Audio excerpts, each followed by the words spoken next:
Imagine being trapped upside down in a space so narrow you can't move your arms. Your heart is struggling to pump blood to your brain. Every breath becomes harder, and you know that no one can reach you.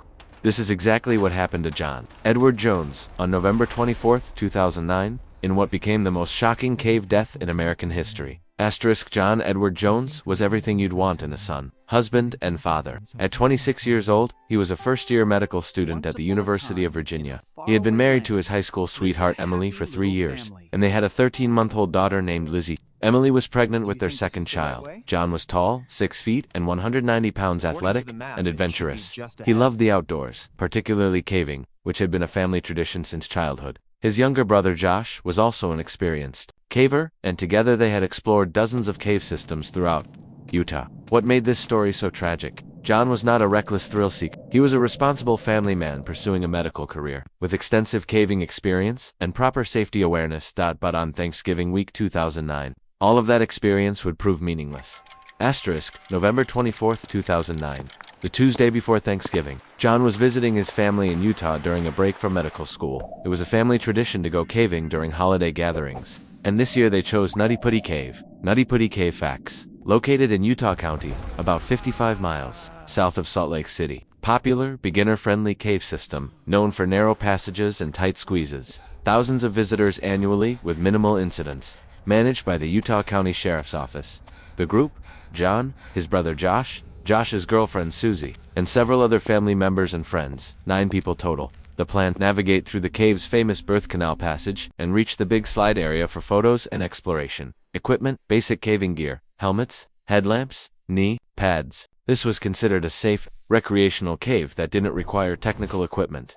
Timing: they entered around 8 p.m. for what should have been a 2 to 3 hour expedition. The birth canal passage, a narrow, winding tunnel that cavers had to navigate. By crawling and squeezing through tight spaces, it was challenging but safely manageable for most people. What John was looking for: the entrance to birth canal, which should have led to the larger chamber area. The mistake: in the darkness, John entered a different passage, one that looked similar but was actually much more dangerous. This unmapped passage was known to experienced local cavers as Ed's Push. Ed's Push characteristics: only 18 inches wide at the narrowest point, 9 inches high in some sections, angled downward at approximately 70 degrees. Dead end with no room to turn around, never intended for human passage. The descent. John entered headfirst, thinking he was in birth canal. As he moved deeper, the passage became tighter, but he pressed on, expecting it to open up ahead. The realization: about 150 feet into Ed's Push, John realized this wasn't birth canal. The passage had become too narrow to continue, but it was also too narrow to back out. The trap. John was now stuck headfirst in a downward angled passage, 100 feet underground. With his arms pinned beneath his body, what happened next would test the limits of human endurance and cave rescue capabilities. John's position: head first, upside down, in a passage barely wider than his shoulders. The medical reality of inversion: blood pools in the head and brain due to gravity. Heart must work harder to pump blood upward to the body. Breathing becomes increasingly difficult as the diaphragm is compressed. Kidney function is impaired, eventually leads to cardiac arrest, if not corrected. Time factor. Medical experts estimate that healthy adults can survive upside-down positioning for 8 to 24 hours, depending on various factors. John's additional challenges: unable to move arms or legs, psychological stress, increasing heart rate, cool cave temperature, around 55 degrees Fahrenheit, increasing energy expenditure, tight space, making breathing even more difficult. Cruel irony: as a medical student, John likely understood exactly what was happening to his body and knew the time frame he was working with. 8:45 p.m. Josh realizes John has been gone too long and goes to investigate. 9 p.m. Josh finds John trapped and immediately calls for help. 9:30 p.m. First emergency responders arrive at Nutty Putty Cave. 10 p.m. Utah County Sheriff's Office Cave Rescue Team activated. 11 p.m. Specialized rescue equipment begins arriving. The challenge? John was located in one of the most inaccessible parts of the cave system. Rescuers had to crawl through 150 feet of narrow passages just to reach him. Initial assessment: John was conscious and able to communicate. Vital signs concerning but stable position made medical assistance nearly impossible. Extraction would require complex rope and pulley systems. The plan: use a rope and pulley system to pull John backward through the passage. First attempt. Rescuers managed to move John about 12 inches, giving everyone hope. The devastating setback. The rope anchor system failed, and John slipped even deeper into the passage, making his position worse than before. As hours passed, John's condition began to deteriorate rapidly. Emily's arrival. John's pregnant wife arrived at the cave around midnight, 8 months pregnant with their second child. The communication system.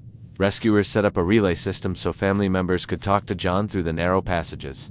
John's state of mind remained calm and encouraged family members asked about his daughter. Lizzie expressed love for Emily and concern for their unborn child, showed remarkable mental strength despite physical distress. Emily's words to John, "John, I love you. We're going to get you out of here." John's response, "I love you too. Tell Lizzie Daddy's going to come home." The heartbreaking reality, family members could hear John's voice getting weaker with each passing hour. Medical updates, rescue team. Physician lowered into cave confirmed John's deteriorating condition, increased heart rate, labored breathing, signs of circulation problems. The extended family, parents, siblings and close friends maintained a constant vigil outside the cave, refusing to leave despite the cold November weather. Media attention. As word spread, local and national media began arriving. The story was becoming a major news event. Hour 8 to 12. Rescue teams tried increasingly creative solutions.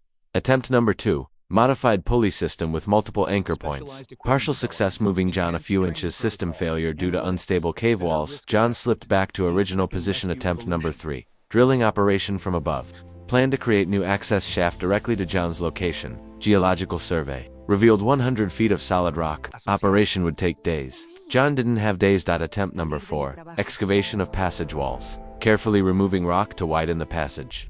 Extremely slow progress due to structural integrity concerns. Risk of cave collapse that could kill both John and rescuers.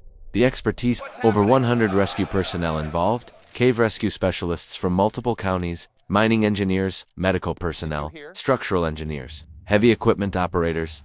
Innovation under pressure. Rescuers improvised techniques never before attempted in cave rescue, including custom-built pulley systems, foam padding to protect John during extraction, heated air circulation to combat hypothermia, intricate communication relay systems. The progress. Despite heroic efforts, John could only be moved inches at a time, and any progress was often reversed by system failures. By hour 20, everyone involved began to realize the horrible truth. Hour 22-24. John's condition became critical. Medical decline. Pulse rate increasingly irregular. Breathing shallow and labored. Periods of unconsciousness becoming longer. Blood pressure dropping dangerously. The doctor's assessment. Underground physician determined that John was in the final stages of cardiac stress from prolonged inversion. Last conversations. John spoke to Emily. "I want to see you and Lizzie again." To his mother, "Tell everyone I love them." To rescue workers, "Thank you for trying so hard." Hour 25. John lost consciousness for the final time. Hour 26. Rescue teams detected no pulse.